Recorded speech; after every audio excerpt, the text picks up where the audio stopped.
listos para comenzar un nuevo capítulo del libro de Oseas. Oseas capítulo 9. Pero antes de empezar, quería contar una historia que se remonta a tiempos muy antiguos, pero que nos pueden ayudar un poquito a entender un tema con respecto a las cosas que suceden con las cosas de Dios. Hace mucho tiempo atrás, en esos tiempos tan antiguos que todavía se andaba a caballo y todavía en Europa habían lugares donde se vivía en castillos y cosas así, había una doncella, una mujer que se iba a casar, y un hombre que estaba muy enamorado de esa mujer, pero que no era correspondido, conocido por la comarca, conocido por la familia y todo, pero cuando esta mujer se iba a casar con la persona, con el hombre con el que se iba a casar, el otro hombre que la quería platónicamente, que quería estar con ella, pero que no era correspondido, se airó tanto de la idea de que esta mujer se iba a casar, de que decidió, si no es mía, no es para nadie. Entonces planificó asistir a la boda y planificó todas las cosas de tal manera en que dejó su caballo a las puertas cerca del lugar donde iba a ser, donde se iba a efectuar esta boda y todo. Y durante la ceremonia se acercó y arremetió contra el novio o el esposo y lo acribilló, lo mató. Simplemente lo eliminó y salió de ahí huyendo, corriendo, salió del lugar, tomó su caballo y empezó a cabalgar, huyendo de ese lugar. Era de noche. Y en la huida tomó el camino del bosque, los caminos intrincados. Estuvo así huyendo en su caballo toda la noche a través del bosque, a través de senderos tortuosos y diferentes lugares. Y estuvo así toda la noche, cabalgando, hasta que su caballo se empezó a enredar con lo frondoso de las matas, de la hierba y de lo que crecía ahí. Y entonces, en desatorar su caballo y en tratar de avanzar más, está en ese proceso y le coge el amanecer. Y al amanecer se da cuenta de que después de cabalgar toda la noche había llegado al mismo castillo del cual había salido. Y salieron todas las personas que lo estaban buscando y lo atraparon, le echaron mano fácilmente. Él mismo se había entrampado en sus vueltas y finalmente fue capturado y fue condenado por el crimen que había cometido. Lo que quiero ilustrar es que muchas veces las personas creen que pueden pecar y salirse con la suya, y que pueden huir y que no va a pasar nada. Pero sabemos que tenemos un Dios justo, al cual ningún ser humano va a poder eludir. La palabra nos dice que todos comparecerán ante el tribunal de Cristo. Por eso es que para los que somos creyentes siempre nos exhortamos a arrepentirnos, a pedir perdón al Señor, y el Señor obra en nosotros. Y a los que no son creyentes, que siempre están pensando que la palabra de Dios es algo que es escrito por hombres y que no es algo verdadero, la recomendación es que se den cuenta de que el pecado tiene consecuencias y que no nos vamos a poder eludir. Entonces, vamos yendo a Oseas capítulo 9 y continuamos nuestra historia a través del libro de Oseas, recordando siempre que en el libro de Oseas el profeta es utilizado por Dios para dar su mensaje a Israel, el pueblo de Dios, el pueblo escogido por Dios. Y Dios quiere darle su mensaje a un pueblo que le ha dado la espalda, a un pueblo que le ha sido infiel, a pesar de que Dios los ama tanto y a pesar de todas las cosas buenas que ha hecho Dios.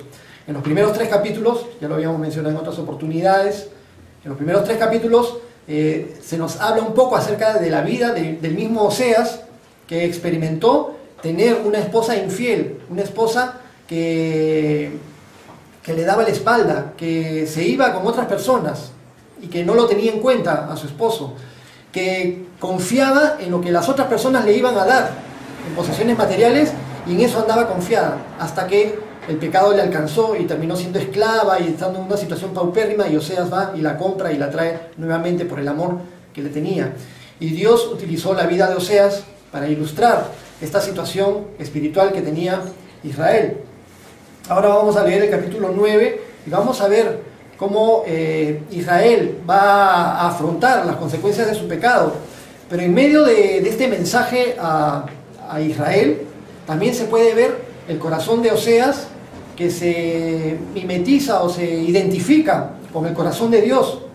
Y Oseas también habla hacia Israel. Nos vamos a dar cuenta de este cambio de lenguaje, cuando Oseas saque de su corazón palabras contra Israel, ¿no? Un poco fuertes, un poco duras. Vamos leyendo y vamos comentando Oseas capítulo 9. Versículos 1 y 2 dice: no te alegres, oh Israel, hasta saltar de gozo, como los pueblos, pues has fornicado apartándote de tu Dios. Amaste salario de ramera en todas las eras de trigo. La era y el lagar no los mantendrán, y les faltará el mosto. Entonces, Israel había alcanzado un grado de prosperidad, pero Dios mismo, cuando sacó a Israel de Egipto y los llevó hacia la tierra prometida, les dijo: los voy a llevar a una tierra que fluye leche y miel, y van a tener campos en los cuales ustedes nunca trabajaron, y van a tener todo lo que les voy a dar, una tierra que ustedes no compraron, todo lo van a recibir, y todo lo que recibieron de gracia les dio una prosperidad material, fruto de que de la gracia del creador del universo, que había puesto sus ojos sobre el pueblo de Israel, y Dios los introdujo a esa tierra. Pero cuando alcanzaron cierto grado de prosperidad, como que se olvidaron de Dios. Se sentían tan confiados en sus posesiones, en su posición económica, en que las cosas estaban bien, que creían que no iba a pasar nada. Pero Dios les está diciendo: no te goces en lo que tienes, porque eso no te va a ayudar. Si continúas en tu pecado te va a alcanzar. Tienes que cambiar, tienes que reaccionar. El gozo, el verdadero gozo y la verdadera paz no está en las posesiones materiales que puedas tener. Ahí no está tu seguridad. Con eso no tienes tu seguro, tu futuro, mejor dicho, tu futuro asegurado. El verdadero gozo está en temer, está en agradar a Dios, en obedecer a Dios. Ahí se encuentra el verdadero gozo, para Israel, pero también para los seres humanos. Yo creo que todos nosotros también queremos tener un verdadero gozo, una verdadera paz, a pesar de las circunstancias que puedan suceder. Entonces, para nosotros también es bueno que sepamos que gozo y paz vamos a alcanzar en la medida en que obedecemos a Dios, en la medida que tememos a Dios, en la medida que buscamos agradar a Dios. Versículo 3 dice: no quedarán en la tierra de Jehová, sino que volverá Efraín a Egipto y a Asiria, donde comerán vianda inmunda. Israel había sido sacado de Egipto, llevado a la tierra prometida, pero después de varios siglos de oportunidades y de la misericordia de Dios y de la gracia de Dios derramada sobre ellos, ellos persistían en pecar. El pecado de Israel no era poca cosa. En un momento vamos a hablar acerca de un ejemplo del pecado de Israel, pero cayeron en idolatría, habiendo sido ellos testigos presenciales del poder del creador del universo cuando los sacó de Egipto y de todos los milagros que Dios hizo. Cayeron en idolatría, cayeron en maldad, cayeron en todo tipo de prácticas inmorales y pecaminosas, y se apartaron del Dios verdadero. En otros pasajes del mismo libro de Oseas leímos que se llenaron de maldad, de asesinatos, de hurtos, cosas que a nosotros no nos suenan como cosas nuevas, porque las escuchamos todos los días en las noticias también, las cosas cotidianas, algo similar. Entonces Dios les dice: vas a volver a la esclavitud de Egipto. En cierto modo, Israel terminó siendo esclavos de muchos otros pueblos, porque como vamos a leer al final de este capítulo, Israel fue completamente esparcido, diseminado cuando fue conquistado por los asirios. Pero fueron esclavos de los asirios, pero también muchos israelitas buscaron refugiarse en Egipto en condiciones paupérrimas. Y posteriormente, los de la tribu de Judá, los que quedaron, cuando fueron conquistados por Babilonia, muchos huyeron a Egipto y terminaron volviendo a esa esclavitud que habían tenido siglos anteriormente. Versículos 4 y 5. Dice: no harán libaciones a Jehová, ni sus sacrificios les serán gratos. Como pan de enlutados les serán a ellos. Todos los que coman de él serán inmundos. Será pues el pan de ellos para sí mismos. ese pan no entrará en la casa de Jehová.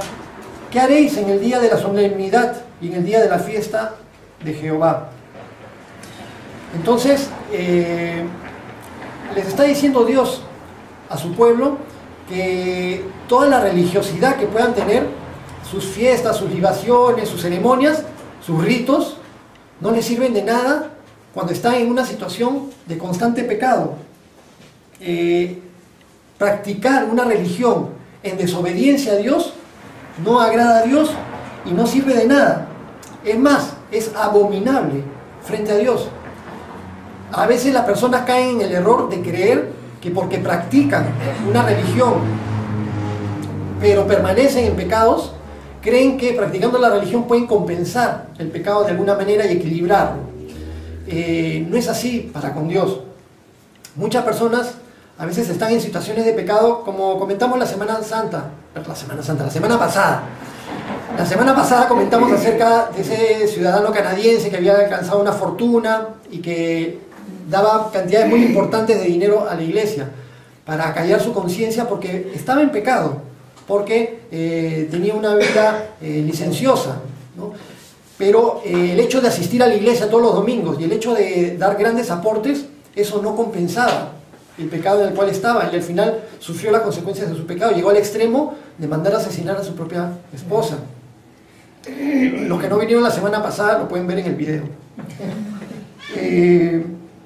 Pero es así, la religión o la religiosidad practicada estando en pecado es completamente vana. Dios lo que quiere es que nos acerquemos a Él en arrepentimiento, en sincero arrepentimiento, que le entreguemos nuestro corazón a Jesús, que le reconozcamos como Señor, como Salvador de nuestras vidas, y que caminemos en una relación en la cual nos dejemos gobernar por Él, en la cual vivamos agradándole a Él, una relación personal con nuestro Creador. Entonces, no quiero para mi vida un mundo de religiosidad vacía. No quiero agradar a Dios solamente de boca o solamente de labios y que mi corazón esté lejos de Él. Como dijo Jesús de los fariseos y de los judíos en los tiempos de Jesús, quiero caminar en una verdadera relación, agradándole a Dios día a día. Y si le fallo, arrepentirme de inmediato, ¿no? El Espíritu Santo nos da convicción de pecado. Todos hemos experimentado eso.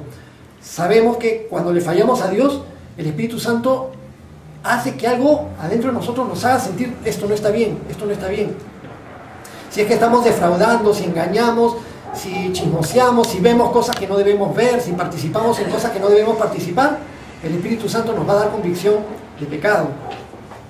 Pero tenemos que tener esa certeza de que si estamos en situación de pecado y practicando el pecado, por más que vengamos a la iglesia, por más que cantemos alabanzas y por más que practiquemos cosas religiosas o cualquier otra persona que practique ritos, ceremonias y cosas,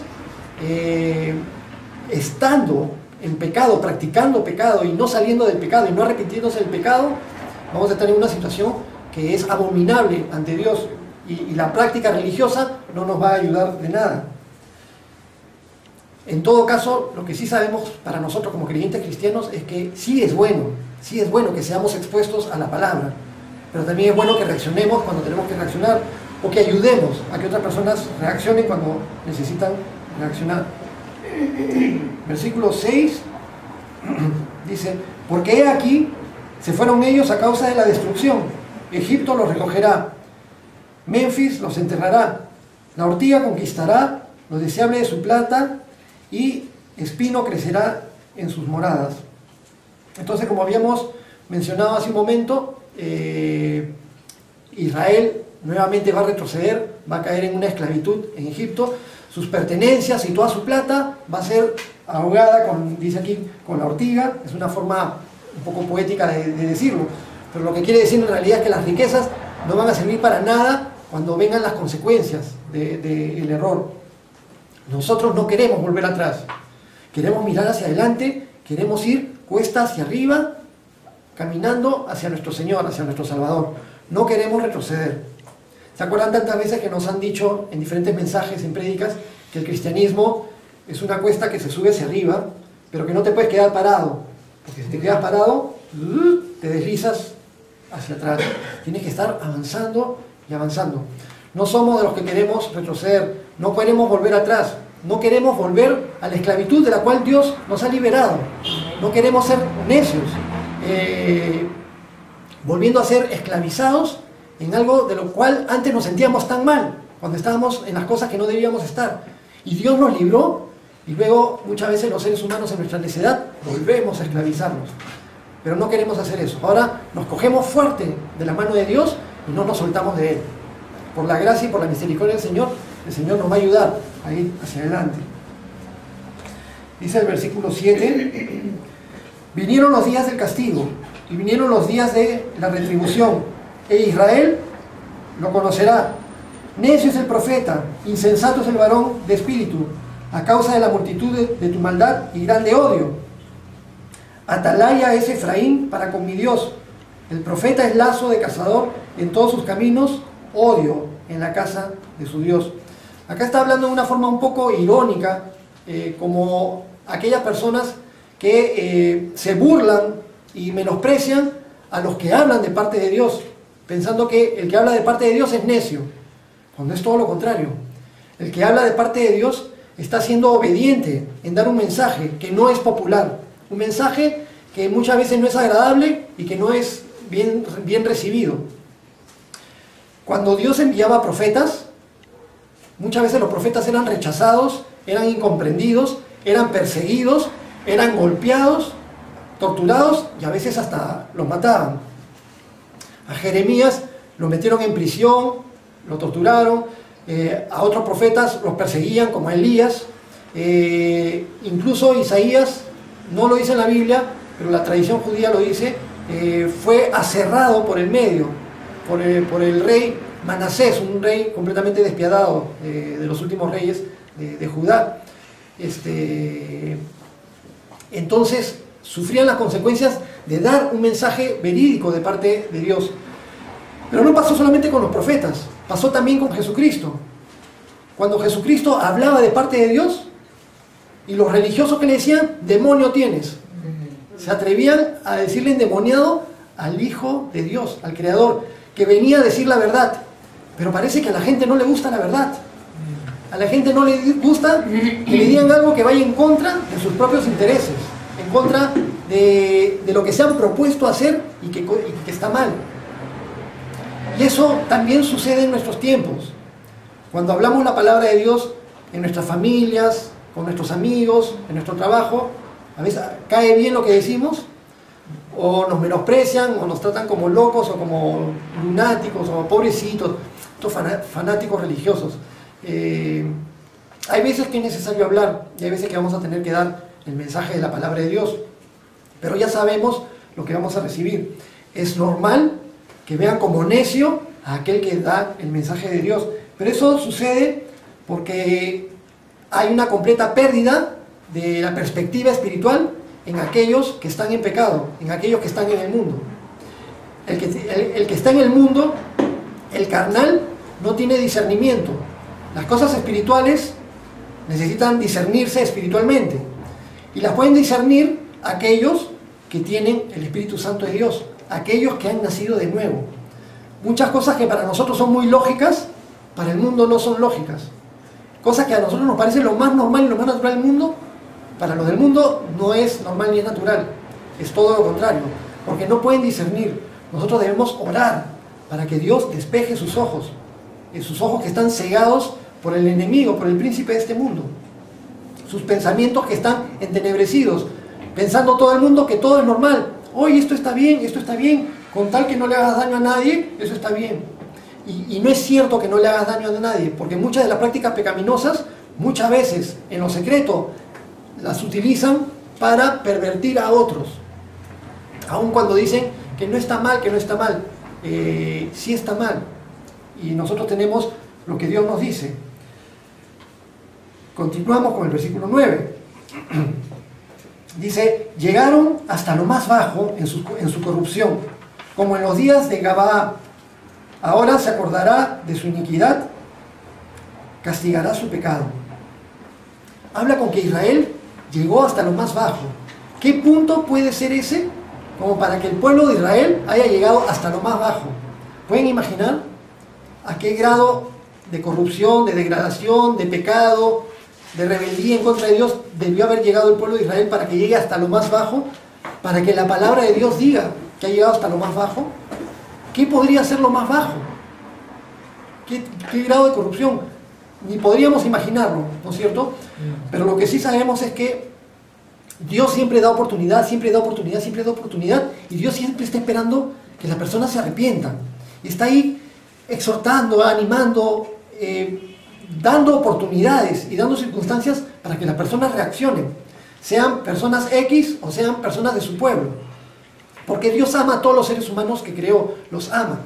Pero Dios está dando ahí las oportunidades, pero llega un momento en el cual Dios ya sabe cuando alguien o cuando un pueblo no va a dar marcha atrás y ya no se va a arrepentir a pesar de todas las oportunidades. Israel, cuando fue escrito el libro de Oseas, era alrededor del año 750 a.C. 250 años antes, o 300 años antes, fue elegido el primer rey. Y 600 años antes se había iniciado el periodo de los jueces. Y más la conquista de la tierra prometida, unos 650 años antes, desde que llegaron a la tierra prometida desde Egipto. Quizá unos 690 años antes fue que salieron de Egipto. O sea, fueron varios siglos de oportunidad que dio Dios a Israel, a las tribus del norte, a las 10 tribus que se quedaron en el norte.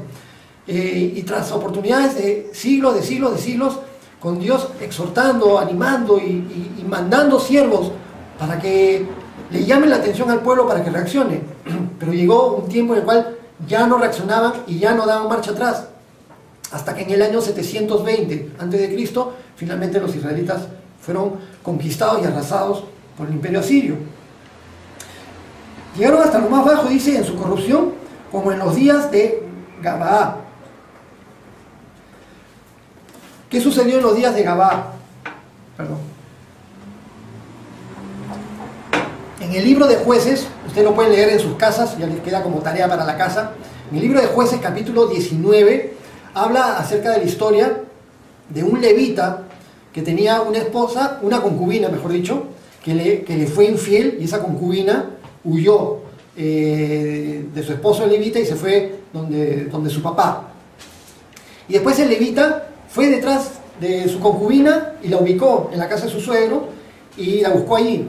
Y se quedó varios días en la casa de su suegro a insistencia del suegro, que no lo dejaba irse, y finalmente el suegro permitió que se fueran y se fue nuevamente el levita con la concubina camino a su lugar de origen. Y en su caminar, él les toma la noche y pasaron cerca de Jerusalén, que en esa época todavía no era Jerusalén, que era la ciudad, una aldea de los jebuseos, y el levita no se quiso quedar en una ciudad que estaba donde habitaban los jebuseos, que eran unos extranjeros para los israelitas. Entonces siguieron su camino y llegaron a Gabaá. Y Gabaá era una ciudad que estaba ubicada en la zona que pertenecía a la tribu de Benjamín. Entonces llegaron a Gabaá y como no encontraron alojamiento, se quedaron en la plaza. Hasta que vino un señor, dice, un anciano vino, dice, ¿qué hacen aquí? Un anciano que también era extranjero, que era de la tribu de Efraín, pero que vivía ahí en medio de los que vivían en Gabaá, con los de Benjamín. Y el anciano, al enterarse que estaban ahí en la plaza, dice, vengan a mi casa, yo les doy alojamiento. Y se los lleva a su casa y les da alojamiento y les da todo lo que necesitaban para ellos. Estaban el levita, su concubina, un criado y sus animales. Y les dieron todo lo que necesitaban. Y en lo que estaban comiendo, compartiendo y gozándose, se aparecieron los hombres perversos de la ciudad, dice, y les tocaron la puerta y arremetieron contra la puerta y le dijeron al anciano, saca al hombre ese que ha llegado, sácalo para que lo conozcamos. Y nosotros ya sabemos que en el lenguaje bíblico, cuando mencionan esa palabra, es un eufemismo, una forma no tan fea de decir que querían tomar a la fuerza al hombre, al levita. Es decir, los hombres perversos de la ciudad querían tomar a la fuerza al levita, hombres contra hombre. Igualito al pecado de Sodoma. ¿Recuerdan en Génesis? Igualito al pecado de Sodoma en pleno Israel. en un Israel que había sido sacado de Egipto, un Israel que tenía la palabra de Dios, que tenía los mandamientos, que tenía la ley, y en medio de la tribu de Benjamín. Y la historia se torna parecida. El anciano de la casa le dice: no hagan tan mal contra este hombre que ha venido a alojarse conmigo. Yo tengo una hija virgen, se las voy a sacar a ustedes. También está la concubina de él, también se la sacaremos. Y al final el levita tira fuera a su concubina, cierra la puerta, y la concubina la maltrataron, por usar palabras eufemísticas también. La maltrataron durante toda la noche, toda la madrugada, hasta que rayó el alba, y la mujer llegó por las justas a poner sus puertas sobre el umbral de la puerta y quedó allí. Cuando salió el levita, dice: ya, levántate y vámonos. Y la mujer ya no se pudo levantar y falleció, murió del abuso, de todo lo que habían hecho todos los hombres perversos de la ciudad con ella. El levita se la llevó a su lugar y la cortó en 12 y mandó un pedazo de ella a cada tribu de Israel, para que todos los israelitas se enteraran de lo que había sucedido en Gabaa de Benjamín. Entonces se reunieron todos los israelitas de todas las tribus, juntaron un ejército tremendo y exigieron que entregaran a los culpables de la ciudad de Gabaa, pero los benjamitas no quisieron entregarlos, se pusieron rebeldes totalmente, no les entregamos nada, es decir, consentían lo que había sucedido y se ponían de parte de los culpables. Y finalmente, si continúan ustedes leyendo la historia, verán que la tribu de Benjamín fue casi arrasada del mapa en esa guerra interna de Israel contra Benjamín mismo. Y después quedaron solamente las mujeres, y a las mujeres les levantaron una nueva descendencia de la tribu de Benjamín. Es una historia trágica, triste, pero real. Un grado de corrupción tan fuerte que los hombres de la ciudad querían pervertirse así. Entonces, ese grado de corrupción no es normal, no es algo que sea bueno, no es algo sobrellevable. Y Dios les está diciendo, unos siglos después, a los israelitas en general, su pecado es así. Han llegado al punto más bajo de la corrupción, como en Gabaa. En la época de Gabaa fue algo focalizado. Dentro de todas las tribus de Israel fue algo focalizado. Pero ahora Israel misma estaba envuelta en un grado fuerte de corrupción. ¿Qué grado de corrupción? Todo el libro de Oseas, ¿no se han dado cuenta que habla de puro adulterio, de pura fornicación? Es el pecado de impureza. Y muchas veces minimizamos lo que eso significa. Claro que en muchos sentidos tiene una aplicación espiritual, que Dios, el pecado en general, lo ve como una infidelidad espiritual. Pero también es cierto que las sociedades muestran su grado de decadencia cuando ya dan un completo libertinaje al área de la pureza, al área de la moralidad, al área de la decencia, del respeto a una relación pura entre esposo y esposa, que es como Dios ha mandado para los seres humanos. Los seres humanos ya no quieren eso, no quieren una relación pura de esposo con esposa, quieren unas relaciones libres de todos contra todos, como quieran, y no hay problema, mientras no le hagas daño a nadie, manda a los colegios, regala condones, y no importa lo que pase. No, está bien, y hombres con hombres, es opción, pero no saben que detrás de esa opción, que dicen que es opción, siempre hay hartos grados de corrupción, que la gran mayoría de los que han caído en eso es porque los han corrompido otros hombres mayores, que han abusado de niños o de jovencitos. No es así nomás, no es así la cosa. Así estaba Israel en esos tiempos, y Dios les ha dicho, ya han llegado hasta lo más bajo. Y cuando llegan hasta lo más bajo, los pueblos caen, las sociedades caen, los imperios caen. Cayó el imperio griego, cayó el imperio romano, cayó la ciudad de Sodoma y Gomorra, cayó el mundo antiguo en tiempos de Noé, cayó Israel. El mundo actual está en un total degenere, y no porque uno sea un antifato, no porque uno sea un fanático, ¡ay, es un degenere! No en ese plan, sino porque vemos la realidad de los efectos en la sociedad, que la sociedad pierde ya perspectiva, y llega un punto que las cosas no pueden continuar así, ya no dan para más. Todo el mundo se empieza a corromper, el pecado abunda y sobreabunda, y lo vemos, ahora en nuestro caso, lo vemos más cercanamente por las noticias. Todos los días, noticias horribles.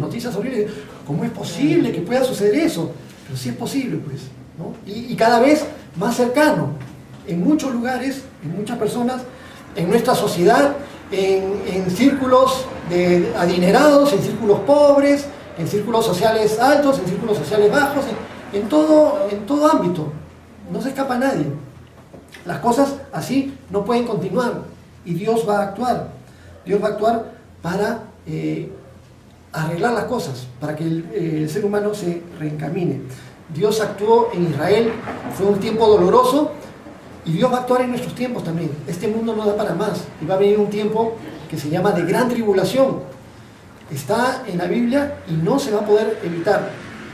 Hace un par de días, creo, salieron las noticias, escuché por radioprogramas de Perú, de que, no sé, en Chile había huido un líder de una secta religiosa porque habían matado a un bebito, lo habían quemado vivo, porque decían que ese bebito era el anticristo. Y entonces ese líder religioso de esa secta huyó acá al Perú, y es una noticia. Comentaba con un amigo, decía, es en vano que carbonizan a un bebito diciendo que es el anticristo, porque si la Biblia dice que el anticristo va a gobernar de todas maneras. Y el tiempo de gran tribulación va a venir de todas maneras. Y no se va a poder evitar. Pero, obviamente, no es esa excusa tampoco. El fanatismo religioso no le agrada al Señor, no le agrada que las personas practiquen este tipo de cosas extremas, ¿no? Y eso ya es un tema aparte. Vamos al versículo 10, Oseas capítulo 9, versículo 10, dice: como uvas en el desierto, hallé a Israel, como fruta temprana de la higuera en su principio, vi a vuestros padres. Es decir, al principio Israel era como algo preciado, un fruto delicioso ante los ojos de Dios, a pesar de los errores, pero Dios los sacó de Egipto y los sembró en la tierra prometida. Pero dice en el versículo 10, a la mitad, dice: ellos acudieron a Baal Peor, se apartaron para vergüenza, y se hicieron abominables como aquello que amaron. ¿Qué sucedió en Baal Peor? ¿Recuerdan la historia cuando Israel salió de Egipto y caminó 40 años en el desierto, y poco tiempo antes de entrar a la tierra prometida, el pueblo de Moab se oponía, y el rey de Moab se oponía a que los israelitas pasen por su territorio? Entonces los moabitas, o más propiamente el rey de Moab, contrató al profeta Balaam para que los maldiga, para que maldiga a Israel. Pero Balaam no pudo maldecirlos, porque no hay maldición contra Israel. Pero Balaam le dio un consejo a Balac, al rey de Moab. Le dijo: si quieres que ellos reciban la ira y pierdan el favor de Dios, entonces manda a tus hijas, a las mujeres moabitas, a que los atraigan a los jóvenes israelitas, detrás de sus prácticas pecaminosas, de sus fiestas idolátricas, de esas cosas, y vas a ver cómo el favor de Dios se aparta de ellos. Entonces Balac le hizo caso y mandó a las jovencitas moabitas a que hicieran grandes festividades idolátricas con adoración y culto a Baal, en un lugar llamado Baal Peor. Y en estas festividades, con orgías, prácticas pecaminosas y todo, y culto a esos dioses, todo mezclado, como si fuera una práctica religiosa, pero era como un gran tono.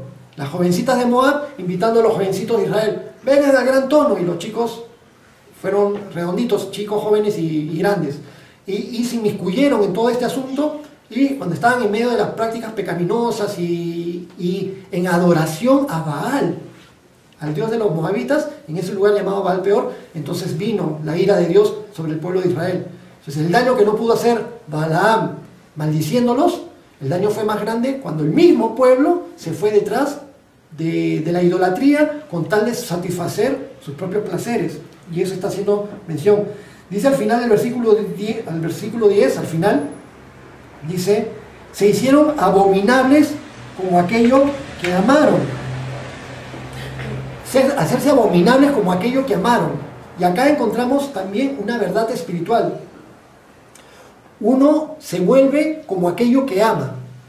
Uno se vuelve como aquello que admira. Si amas y admiras al creador del universo, que es santo, santo y santo, si lo amas y lo admiras de verdad, entonces vas a ir mejorando en tu vida, te vas a ir perfeccionando y te vas a ir purificando, porque tu objeto de adoración es superior, es bueno, santo y puro. Si admiras a Jesucristo, amas a Jesucristo y para ti todo es Jesucristo, cada vez te vas a ir volviendo como Él. Es una verdad espiritual y lógica.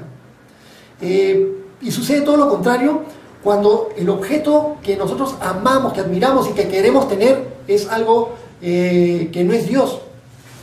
Si amamos, idolatramos el placer, el poder, las prácticas pecaminosas, cualquier tipo de debilidad, el dinero, diferentes tipos de cosas, la fama, diferentes tipos de cosas, y es eso lo que más idolatramos, lo que amamos, en lo que se va nuestro corazón, entonces nuestro corazón va a ir decayendo y decayendo y decayendo, hasta asemejarse a aquello que amamos.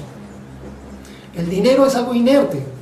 El dinero en sí no es malo, pero lo que es malo es amar el dinero y amar cualquier otra cosa que nos pueda apartar el corazón de Dios. Entonces, ¿qué cosa es lo que nosotros más amamos? Si amamos más vicios, placeres y ciertas cosas, nos vamos a ir yendo en decadencia. Si amamos y admiramos a seres humanos más que a Dios, entonces vamos a irnos asemejando a seres humanos. Esas sociedades que adoraban animales no eran sociedades adelantadas, pues. Porque si lo que más admiras es un animal, ¿en qué te vas a convertir? Y si una sociedad lo que más admira son estatuas de yeso, que son duras y que son huecas por dentro, que son cabezas huecas, que no tienen cerebro, entonces el ser humano que admira el yeso se va a ir degradando y va quedando vacío, vacío, vacío, y duro, insensible. Y por eso que sociedades que aparentemente son muy religiosas terminan muchas veces cayendo también en una decadencia espiritual. Entonces, dice acá con respecto a los israelitas que se volvieron abominables como aquello que amaron. Nosotros, ¿como qué nos queremos volver? ¿Como quién nos queremos volver? ¿A quién queremos amar? ¿Recuerdan el mandamiento que Jesucristo hizo recordando lo que decía en Deuteronomio? Cuando le preguntaron, Maestro, ¿cuál es el mandamiento más importante de la ley? Y Jesucristo dijo, amarás al Señor tu Dios con todo tu corazón, con toda tu alma, con toda tu mente, con todas tus fuerzas. Él es el objeto de nuestra adoración y de nuestro amor, debe ser nuestro Creador. Y queremos amarlo con todo nuestro ser. Amar a Dios. Eso es lo que queremos hacer. ¿Quién quiere amar a Dios con todo su corazón, con toda su alma, con todas sus fuerzas, con todo su ser? Que bueno, estamos unánimes en eso. Con la gracia de Dios, con el poder del Espíritu Santo, así queremos que sea. Amar a Dios de esa manera. Continuamos, versículo 11, dice, la gloria de Efraín volará cual ave, de modo que no habrá nacimientos, ni embarazos, ni concepciones. Y si llegaren a grandes sus hijos, los quitaré de en medio de entre los hombres, porque hay de ellos también, cuando de ellos me aparte. Efraín, según veo, es semejante a Tiro, situado en lugar delicioso, pero Efraín sacará a sus hijos a la matanza. Dales, oh Jehová, lo que les has de dar. Dales matriz que aborte y pechos enjutos. Entonces, en estos versículos vemos una imprecación de parte de Oseas, que se mezcla con la profecía que viene de parte de Dios. ¿Y la imprecación qué viene a ser? La imprecación es cuando hay un vivo deseo de que a alguien le suceda algo malo. En el corazón de Dios no está que a alguien le suceda algo malo. En el corazón de nosotros como seres humanos a veces nos sale eso. Le salió a David en los salmos y le salieron a otros salmistas. Hay salmos que cuando los leemos se llaman salmos imprecatorios.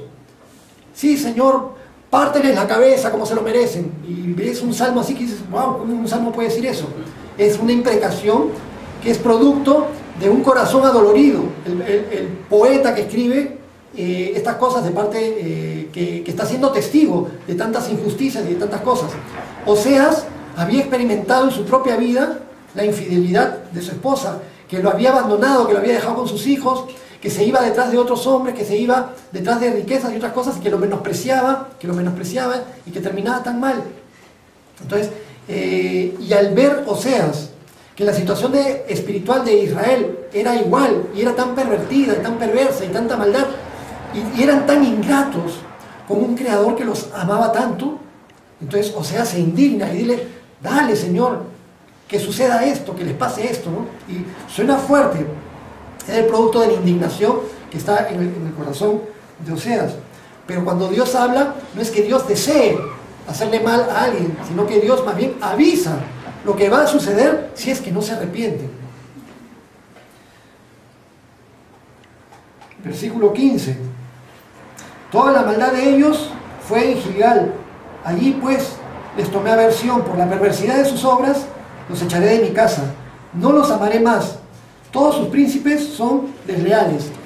Y no es que Dios no ame, porque Dios ama y con un amor infinito. Dios ama, pero Dios no puede expresar su amor a su pueblo en esa situación. Es decir, no puede ser condescendiente con el pecado que sabe que les va a hacer mal. Y Dios nunca es condescendiente con el pecado. Si nosotros mismos como seres humanos también reaccionaríamos de esa manera. Vamos a dar una alabanza al Señor, porque hay presencia espiritual ahorita que va en contra del Señor. Sí. Pero el Dios Todopoderoso va a ser glorificado el día de hoy a través de su palabra. Y oramos porque el Espíritu Santo sea derramado y porque el Señor libere a esa persona que está ahorita gritando. Que el Señor lo libere y que eche fuera a ese espíritu maligno. En el nombre de Jesús. Amén. Y no le hacemos caso al diablo y le hacemos caso a la palabra de Dios. Entonces, el Señor dice, no los voy a amar si continúan así, en esa situación. Nosotros como seres humanos, cuando nuestros hijos hacen algo que se va a un extremo que no está bien, no queremos permitirlo. Y si permitiéramos que nuestros hijos continuaran en una situación que no está bien, supongamos que tengo un hijo 14, 15, 16, 17, 18, y que sé que está metido en drogas, y sé que cuando se mete y se encierra en su cuarto es para drogarse. Si yo como papá permito que tenga un cuarto dentro de mi casa donde se drogue, dentro de poco va a terminar muerto en su propia droga. Entonces no puedo condescender con eso, no le puedo permitir. Sin embargo, muchas veces sucede en nuestra sociedad. Muchos papás que saben que el hijo está en drogas y que se encierra en su cuarto a drogarse y lo dejan ahí. No lo pueden dejar ahí. Y si son cristianos, menos. De repente, un hijo que tiene su novia y que se encierran en el cuarto a ver tele. Eso en la casa no lo pueden permitir, no pueden ser condescendientes con esta situación. Tienen que intervenir, no pueden amar ese tipo de circunstancias. No es que, ya son grandes y lo dejo ahí. Lo que hagan en su vida particular es problema de ellos. Yo doy mi consejo y más allá no puedo actuar. Pero dentro de mi casa, yo puedo hacer que se respeten las cosas y que se respeten ciertas cosas, ¿no es cierto? Dios no va a permitir esa situación con su pueblo. Y les dice eso en el versículo 15. No los amaré más. Todos sus príncipes son desleales. Versículo 16 y 17. Efraín fue herido, su raíz está seca. No dará más fruto, aunque engendren. Yo mataré lo deseable de su vientre. Mi Dios los desechará, porque ellos no le oyeron, y andarán errantes entre las naciones. Es un mensaje triste, es un mensaje fuerte. Le dice, van a estar errantes entre las naciones. Eso se cumplió de manera literal. El pueblo de Israel, en el año 720 a.C., que lo hemos mencionado, fue arrasado por los asirios. Cuando los asirios conquistaban un pueblo, de inmediato tomaban a todos los miembros de ese pueblo, a toda la población, y la llevaban en cautiverio a otros pueblos lejanos. Desperdigaban un poquito por acá, un poquito por acá, un poquito por acá, un poquito. ¿Para qué? Para que no vuelvan a tomar fuerza y no se vuelvan a reunir, no vuelvan a formar su país y no puedan después rebelarse. Entonces ese era el método que utilizaban los asirios. Y literalmente el pueblo de Israel fue diseminado por todas partes. Sin embargo, hay promesas en la palabra de Dios que nos hacen ver de que Dios va a tratar nuevamente con su pueblo. Lo que quedó hasta nuestros días es el pueblo judío. ¿Qué sucede? Las tribus del norte, las 10 tribus, fueron diseminadas, pero las tribus del sur, Judá con Benjamín, todavía continuaron por unos años más, casi 200 años más, hasta que fueron conquistados por Babilonia. Y fueron llevados cautivos a Babilonia, pero después, cuando Babilonia terminó y entró el imperio medo-persa, los judíos volvieron a su tierra y los judíos continuaron con sus sinagogas, y aunque estaban dispersados en diferentes lugares del mundo, continuaron con sus sinagogas, resguardando la palabra de Dios, con su tradición, con su idioma, con su culto a Dios. Entonces, a través de los siglos, llegan hasta los tiempos de Jesucristo. Después de Jesucristo, en el año 70 después de Cristo, de nuevamente Jerusalén es arrasada por el Imperio Romano, se diseminan por todos lados, pero continúan unidos los judíos, hasta que en 1948 regresan un sector grande de judíos y vuelven a fundar su tierra, logran independizar una parte de su territorio por una resolución de la ONU, y hasta la actualidad tenemos el país de Israel con los judíos, y hay judíos alrededor de todo el mundo. Hay judíos acá en el Perú y en diferentes lugares. Y Dios ama a su pueblo. Ese pueblo que todavía no reconoce a su Mesías, pero que pronto lo va a reconocer. Pero ¿qué sucede con las otras 10 tribus de Israel? Están diseminadas por el mundo, mezcladas con otros pueblos, y nosotros no sabemos dónde están. Ellos mismos tampoco saben dónde están. Pero Dios sí sabe quiénes son y dónde están. Y la misericordia de Dios los va a reunir nuevamente. El pecado tiene consecuencias nefastas sobre los pueblos y sobre las personas, pero la misericordia de Dios es mucho más grande que cualquier consecuencia del pecado cuando hay arrepentimiento. Y vamos a terminar nuestro mensaje de hoy leyendo un poquito del libro de Nehemías. Vamos a retroceder hacia el libro de Nehemías al capítulo 1. Nehemías 1, versículos 8 y 9. Cuando Nehemías clamaba a Dios por su pueblo, por los judíos, Nehemías 1, 8 y 9 dice: acuérdate ahora de la palabra que diste a Moisés tu siervo, diciendo: si vosotros pecareis, yo os dispersaré por los pueblos, pero si os volviereis a mí y guardareis mis mandamientos y los pusiereis por obra, aunque vuestra dispersión fuere hasta el extremo de los cielos, de ahí os recogeré y os traeré al lugar que escogí para hacer habitar allí mi nombre. Una promesa muy linda de Dios. La experimenté en carne propia cuando en el año 1998 yo me había alejado tanto del Señor durante años y años y años, caminando por el mundo, habiéndole dado la espalda a Dios, viviendo apartado de Dios simplemente, ¿no? Y cayendo en lo que todo el mundo cae, en forma normal a los ojos del mundo. Pero en mi debacle espiritual, clamaba y clamaba y clamaba a Dios, pero volvía a lo mismo, volvía a lo mismo, volvía a lo mismo.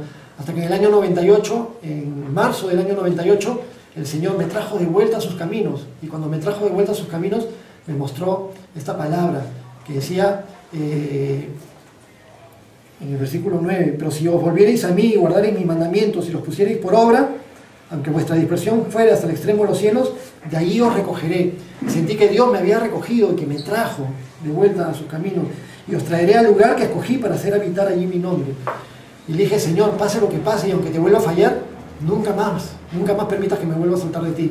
Y el Señor, por su pura gracia y su pura misericordia, lo permitió así. Estoy seguro que así es con muchas otras personas, hermanos y hermanas en Cristo, que muchas veces se alejan del Señor. El Señor va a tener misericordia. Cuando ellos clamen y se arrepientan, el Señor los va a traer de vuelta, y nosotros confiamos en esa fidelidad de Dios. Y confiamos en la fidelidad de Dios también con respecto a su pueblo, al pueblo judío y al pueblo de Israel. El Señor los va a juntar de nuevo. Y de ahí van a salir los israelitas que se mencionan en Apocalipsis. Los 144.000 escogidos, 12.000 de cada tribu. Muy bien. Para terminar, en conclusión, mi felicidad la voy a buscar en Dios. No en las cosas materiales, no en la fama, no en el poder.